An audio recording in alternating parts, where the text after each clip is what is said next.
సూర్యాపేట జిల్లా ప్రజలకు నమస్కారం. ఈ వేదిక మీద ఉన్న అందరికీ పేరు పేరున నమస్కారం. ఈ వేదికలో ఇప్పుడు సభాధ్యక్షత వహిస్తున్నటువంటి వెలుగు వనితక్క, లక్ష్మీదేవక్క హక్కుల కోసం, మహిళల హక్కుల కోసం కూడా ప్రత్యేకంగా తన గొంతును వినిపిస్తున్నటువంటి అక్క, అట్లాగే ప్రముఖ కవి రచయిత, వికేసి పార్టీ తెలంగాణ రాష్ట్ర అధ్యక్షుడు, అట్లాగే అక్క సంధ్యారాణి తన అడ్వకేట్. మొన్న మేము సూర్యాపేట జిల్లాలో సభ జరపాలి అనుకున్నప్పుడు చెప్తా, సూర్యాపేట జిల్లాలో మేము ఈ డేట్ను సభ జరపాలి అనుకున్నప్పుడు ఈ సభ కంటే ముందు 4 రోజుల ముందు మేము ఇక్కడికి సూర్యాపేటకు వచ్చినాం. అక్క వాళ్ళని గాయత్రీదేవక్క గారిని కలిసినాం. తర్వాత ఇక్కడ ఖమ్మం నుంచి వచ్చినటువంటి వీరన్ నారీ మనుల ఆశయ సాధన సమితి అధ్యక్షురాలు ఉంది, అట్లాగే కార్యదర్శి గారు కూడా ఉన్నారు. తగుళ్ళ జనార్దన్ తమ్ముడు నాకు 4 రోజుల నుంచి పరిచయం. 4 అంటే 4 రోజులు, అనేక సంవత్సరాల పరిచయం ఉన్నట్లు అనిపించింది. మేము హైదరాబాద్లో రాష్ట్ర సభ నిర్వహించినప్పుడు సభకి ఖమ్మం నుంచి బద్రు నాయక్ అని వచ్చిండు, ఖమ్మంలో సభ నిర్వహించిండు. ఆ రోజు చాకలి ఐలమ్మ వర్ధంతి 10వ తారీఖు. ఈరోజు కూడా కొండ లక్ష్మణ్ బాబూజీ గారి 12వ వర్ధంతి. ఈరోజు ఈ సూర్యాపేట జిల్లాలోనే సభ జరపడానికి బలమైన కారణం ఉంది. సరిగ్గా ఈ రోజుకి సంవత్సరం అవుతుంది. కేంద్రంలో 33% మహిళా రిజర్వేషన్ బిల్ ఒకటి పాస్ అయింది. నేటికి ఏడాది నుంచి రగులుతున్న సబ్జెక్టు ఇది. ఏడాది నుంచి ఈ అంశం మీద, మహిళా రాజకీయ రిజర్వేషన్, బీసీ మహిళా కోట మీద చాలా పెద్ద సంఘాలు, చాలా ఉన్నత విద్యావంతులు, అనేక మంది మాట్లాడవలసిన విషయం. ఎందుకో ఇది మహిళ అనేసరికి ఈ విషయాన్ని పక్కకు పెట్టి అనేక రాజకీయ అవసరాలు, రాజకీయ భవిష్యత్తు, రాజకీయ నిర్మాణాల మీద పనిచేస్తున్నారు. మహిళా బిల్లు ఒకటి కేంద్రంలో ప్రవేశపెట్టిండ్రు కదా, ఆ బిల్లు ఒకటి పాస్ చేసిరు కదా, దాని మీద మాట్లాడాలని ఎందుకు నా తోటి సామాజిక జాతి, బీసీ జాతి సోదరులకు అనిపించలేదు. వర్ణ వ్యవస్థలో చాతుర్వర్ణాలు ఉంటే మహిళలం 6వ వర్ణమా అని అనిపించినటువంటి సందర్భం. ఇక మా హక్కుల కోసం ఎవరు మాట్లాడరు. ఏడాది కావస్తుంది, ఎట్లనైనా మా హక్కుల కోసం మేము మాట్లాడాలి. ఎవరు వచ్చి మాట్లాడితే అది అసంపూర్ణమే. మా దానికోసం మేమే, మా వాటా కోసం మేమెంతో, మాకంత వాటా కావాలని క్షేత్రస్థాయి పర్యటనలో రాష్ట్ర సదస్సు ఒకటి నిర్మాణం చేసుకొని, రాష్ట్ర సభలో కొన్ని తీర్మానాలను చేసుకొని, ఆ తీర్మానాలలో భాగమైన ఒక భాగం జిల్లా సదస్సులు పెట్టాలి. తెలంగాణ రాష్ట్రంలో ఉన్న అన్ని జిల్లాలలో సదస్సులు పెట్టాలి. సదస్సుల తర్వాత ఇంకా కార్యక్రమం ఇంకా వేరేది ఉంటుంది. అట్లాగే కేంద్రంలో 33% బిల్లు పాస్ చేస్తే ఆ బిల్లు ఎవరి కోసం, ఏ మహిళలకు ఎంత వాటా అని తేల్చకుండా నియోజకవర్గాల పునర్విభజన చేసి 2029లో అమలు చేస్తామని కేంద్రం ప్రకటించింది. మరి తెలంగాణ రాష్ట్రంలో 2028లోనే ఎలక్షన్లు వస్తాయి. ఇటు ఈ 5 ఏళ్ళు తర్వాత 29లో ఆ పునర్విభజన జరిగి మళ్ళీ నియోజకవర్గాల పంపిణీలో మరి మన వాటా ఏది, మన వాటా ఏది, మన ఉనికి ఏది, ఈ దేశ సంపదలో భాగమైన మన సంపద గురించి రాజకీయ హక్కుల గురించి ఏం చేస్తే సరిపోతుంది ఎట్లా అనేది ప్రధానంగా రాష్ట్రాలలో ఈ విషయాన్ని తీసుకొస్తున్నటువంటి విషయం. ఇప్పుడు ఈ 4 ఏళ్ళు, ఈ 5 ఏళ్ళు, 29లో జరిగితే మళ్ళీ అటొక 5 ఏళ్ళు, మొత్తంగా వెనుకబడిన తరగతులమే మనము. ఇంకా మహిళలము ఇంకెప్పటిదాకా కొట్లాడవలసి, ఈ 10 ఏళ్ళే కాక ఇంకెప్పటిదాకాను వెనుకబడవలసినటువంటి పరిస్థితి ఒకటి ఏర్పడుతుంది. అదేవిధంగా కేంద్రంలో బిల్లు ఇదివరలో ములాయం సింగ్ యాదవ్, లల్లూ ప్రసాద్ యాదవ్, మధు దండావతే, రామ్ మనోహర్ లోహియా లాంటి వాళ్ళు ఈ 33% మహిళలకు సరిపోదు, మొత్తం ఈ దేశంలో ఉన్న మహిళల జనాభా లెక్కలు చేసి నియోజకవర్గాల విభజన ప్రకారం మహిళలకు హక్కులు కల్పించాలని మన వాళ్ళు కోరుకున్నారు. అప్పటి వరకు పాలక వర్గాల పైన మన వాళ్ళు నిరంతరం పోరాటం చేసిండ్రు, వాళ్ళు లేరు. తర్వాత ఉన్న రాజకీయాలు మారినాయి. బీజేపీ, కాంగ్రెస్ అవి వేరు కావు, రెండు ఒకటి. ప్రాంతీయ పార్టీలే ఎంతో కొంత మన వైపు, మన బీసీ సమాజాల వైపు, బహుజన జీవితాల వైపు ఆలోచన చేసినాయి. అదేవిధంగా 78 సంవత్సరాలు దేశానికి స్వతంత్రం వచ్చి, నిన్న కాదు ఇవాళ కాదు, 78 దగ్గర 100 సంవత్సరాలుగా వస్తుంది. అయినా ఈ దేశంలో హక్కుల కోసం హక్కులను అడుకోవడంలోనే ఉన్నాం. మరి ఈ హక్కులను మనమే ఎందుకు అడుకోవాల్సిన పరిస్థితి ఎందుకు ఏర్పడ్డది?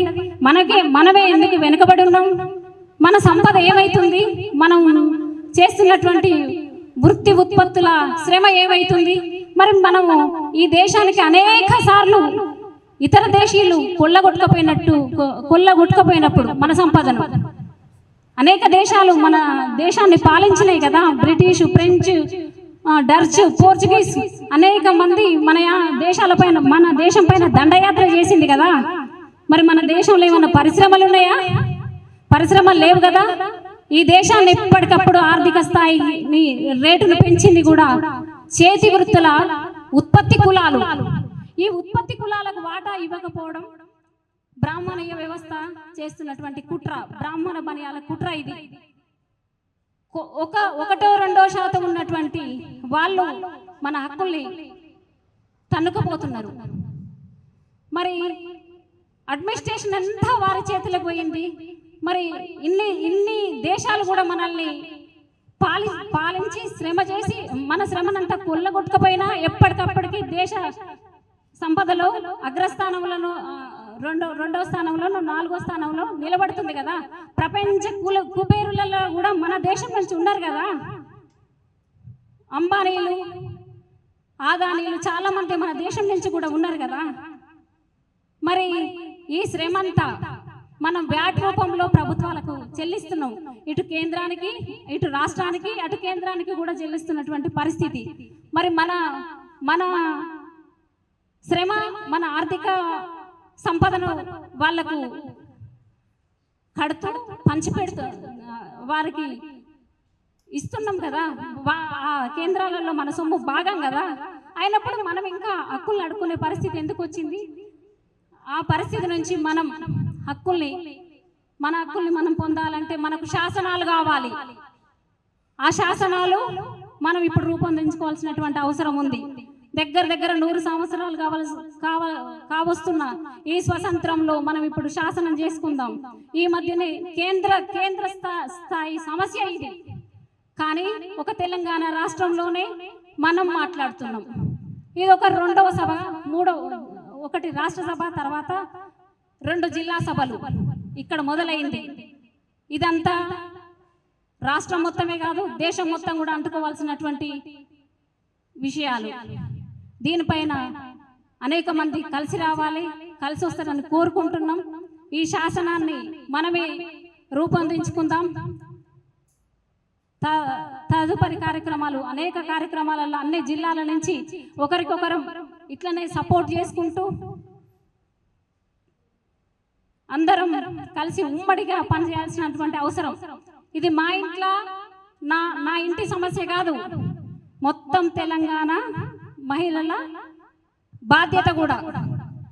ఇది తెలంగాణ మహిళల బాధ్యతలుగా మనం తీసుకొని పనిచేస్తుంటే పక్క రాష్ట్రాలు కూడా మనల్ని ఆదర్శంగా తీసుకుంటాయి. పక్క రాష్ట్రాలు ఆదర్శవంతంగా తీసుకుంటే ఇది దేశవ్యాప్తమైనటువంటి ఉద్యమంగా తయారవుతుంది. అయితే మనకు కావాల్సినటువంటి రిజర్వేషన్ ఏదైతే మన దామాషా ప్రకారం మనం ఎంత పొందాలనుకుంటున్నామో పొందితే ఎంపీటీసీలు వార్డు మెంబర్లు, ఎంపీటీసీలు, జెడ్పీటీసీలు, సర్పంచులు, ఉప సర్పంచులు, ఎమ్మెల్యేలు, ఎంపీలు వీళ్ళందరినీ మనం తయారు చేసుకోవాల్సినటువంటి అవసరం ఉంది. వేల సంఖ్యలలో మనకు రాజకీయ నిర్మాణం అవసరం ఉంది. ఈ దేశంలో ఉన్న అన్ని ప్రధాన పార్టీలు మనకు ఎక్కడ అవకాశం కల్పించవలసి వస్తుందో, వీళ్ళకి ఎక్కడ సోయి వస్తుందేమనే భయంతో అటు నిన్న మన సుప్రీంకోర్టు హైకోర్టు తీర్పు ఇచ్చిన కులగణన జరపమని తీర్పు ఇచ్చిన రాష్ట్రాలు చెవిన పెట్టట్లేవు.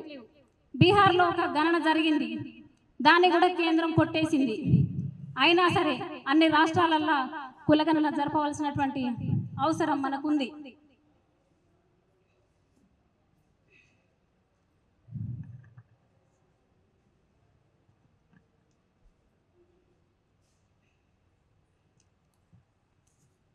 ఈరోజు ఇప్పుడే సభలోకి పద్మక్క వచ్చింది, మోతే మండలం నుంచి పద్మక్క వచ్చింది.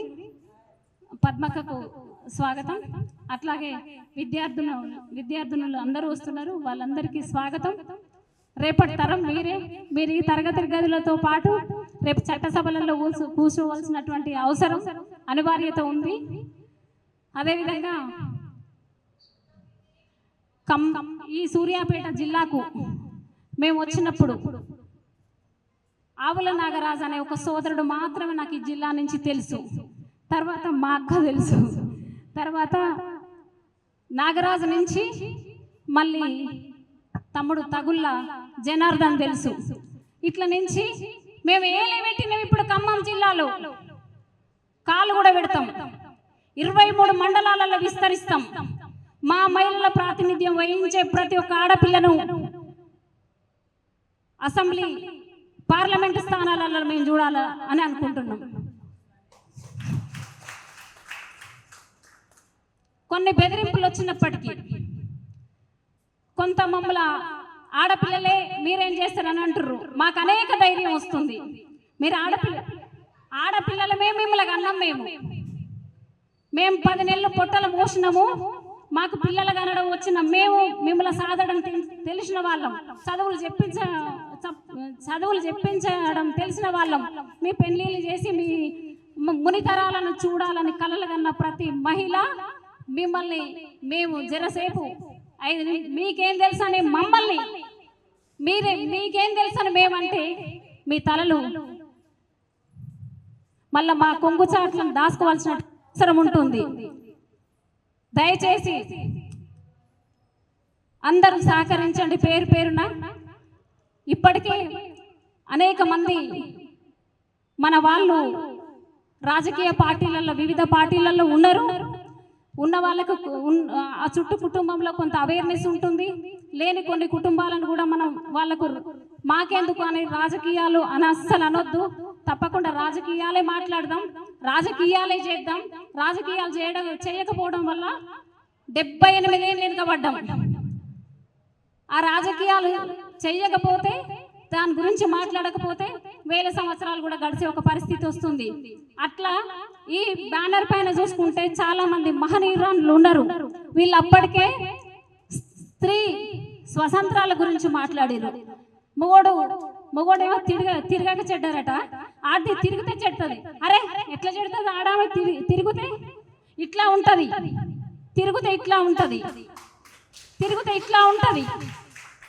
తిరిగితే వనితక్క అవుతుంది, తిరిగితే లక్ష్మీదేవక్క అవుతుంది, తిరిగితే గాయత్రి మేడం అవుతుంది, తిరిగితే సంగేల్ లక్ష్మీబాయి అవుతుంది, చాక లైలమ్మ అవుతుంది. పోరాడితే గుర్పందుకుంటే అక్షరాలు రాస్తే మొల్లైతుంది.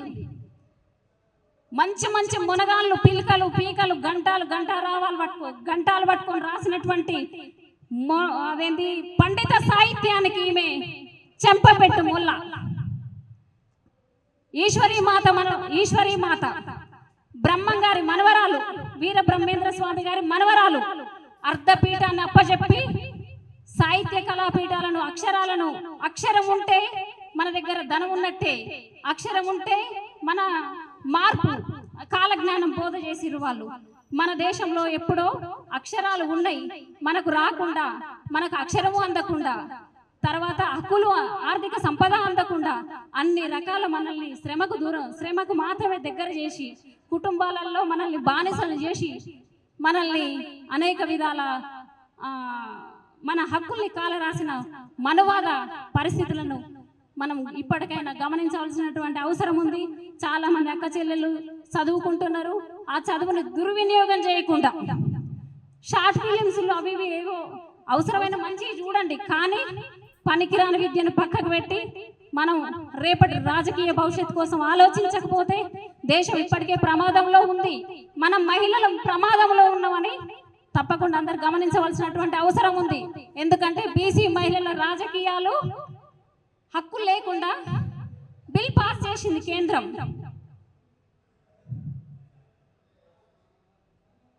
ప్రతిపక్షాలు అడ్డుకోలేదు. రేపు పొద్దుగాల ఇంకా 4 ఏళ్లలో నియోజకవర్గాల పంపిణీ ఒకటి జరిగితే, పునర్విభజన జరిగితే మొత్తం మన మహిళల ఉనికి కోల్పోతాం.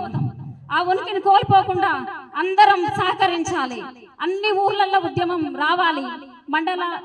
జిల్లా శాఖల నుంచి మండలాలు, గ్రామాలు అంతా కమిటీలు వేసుకొని అందరి ఇంటి సమస్యగా తీసుకొని ఇదొక ఉద్యమంగా అందరం బయలుదేరాలని కోరుకుంటూ, ఈ ఖమ్మం నుంచి అవకాశం ఇచ్చినటువంటి సూర్యాపేట జిల్లా మాకు ఖమ్మం ఇంకా పోలే,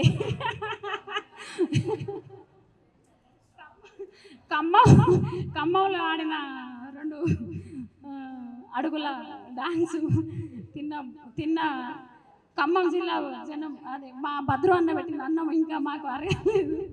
అట్లనే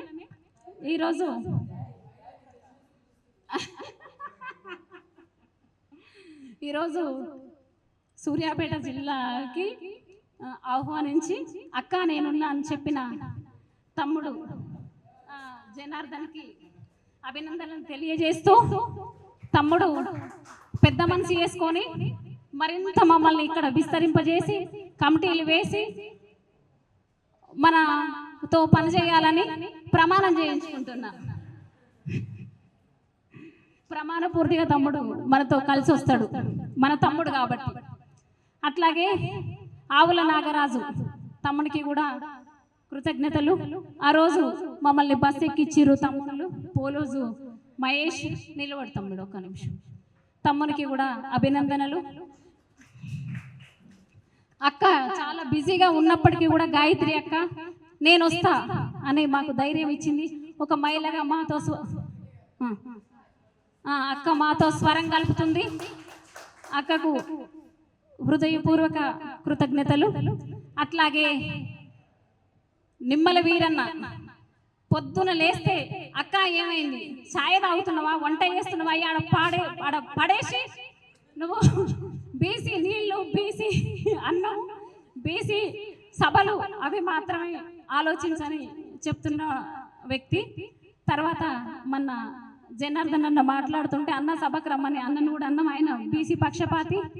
తర్వాత నా సహచరుడు దాసోజు కృష్ణమాచారి ఎన్ని ఆటలు ఆడినా, అంటే వేరే ఆటలు కాదు, ఈ రాజు ఇవే సభలు, పాపం తను కూడా నాతో పాటు తందానా అని అంటున్నాడు. చాలా సంతోషం. ఈ సభ నుంచి హృదయపూర్వక పాదాభివందనాలు. ఎందుకంటే ఇంటి పని మర్చిపోయి నేను 2 నెలలు దాటింది. ఇంట్లో సరిగ్గా తినక, సరిగ్గా వండక, మొత్తం ఇవే పనులలో బ్యానర్లు, కరపత్రాలు, అదేంటి పలానా సభ పలానా చోట మాట్లాడాలి, పలానాతో వాళ్ళతో వెళ్ళాలి అని సరిగ్గా మేము 2 పూటలు తిని కూడా 2 నెలలు అవుతుంది. అట్లాగే మా భద్రు అన్న ఒక పిలుపు పిలిచిన ముందుకైతే రాఖీ కడతా. ఇక మా శ్రీనిధి ఉమెన్ కలెక్టివ్ అధినేత్రి అట్లా వెనుక కూర్చుంది, పిలిస్తే రావాలి, అసలు ఆహ్వానిస్తే వేదిక మీదకి వస్తే గౌరవంగా ఉంటుంది. అట్లాగే మా త్రివేణి ఎక్కడ కూర్చుంది, ఖమ్మం జిల్లా త్రివేణి, హాయ్. ఇంకా పెద్ద బాధ్యతలు మీ మీద ఉన్నాయి, మర్చిపోవద్దు. ఖమ్మం జిల్లా కార్యదర్శి ఝాన్సీ అక్క ఆ రోజు మమ్మల్ని మిస్ అయింది, చాలా ఆనందాన్ని ఆమె కోల్పోయింది.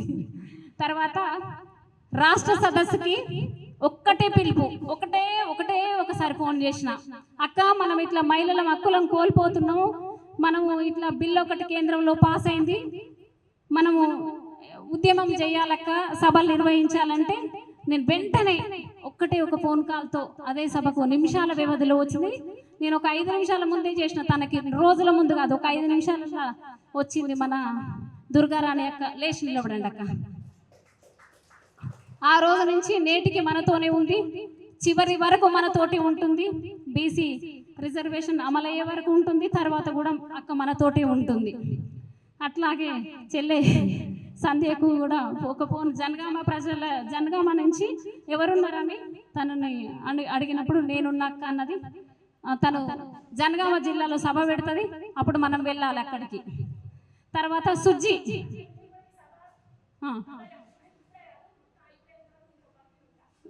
సరే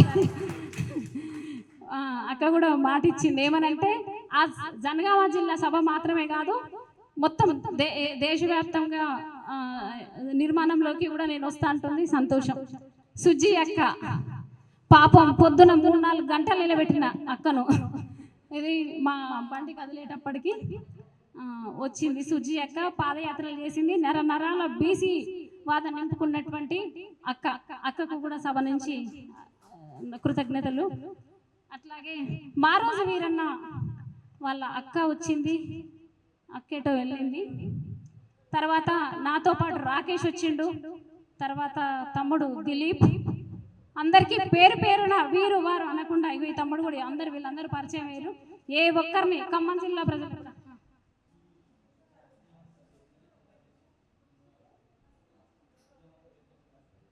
విద్యావంతుల వేదిక నుంచి జిల్లా అధ్యక్షుడు వచ్చిండు, ఒకసారి మమ్మల్ని పరిచయం చేసుకోవాలి, వేదికకి రావాలి, మీ నుంచి మాకు ఏదైనా ప్రమాణము హామీ ఇస్తే సంతోషపడతాం, ఈ హామీలను ఈ బరువులను ఎత్తుకొని మేము పోతాం, మీరు మొయ్యాలి.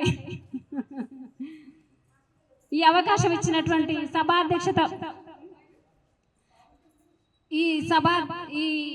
సభకి సభాధ్యక్షత వహిస్తున్నటువంటి అక్క నాకు ఇంత సమయాన్ని ఇచ్చి ఇన్ని మాటలు చెప్పమన్నది, వీరికి హృదయపూర్వక శుభాకాంక్షలు తెలియజేస్తూ జై బీసీ, జై మహిళ, జై బహుజన మహిళ.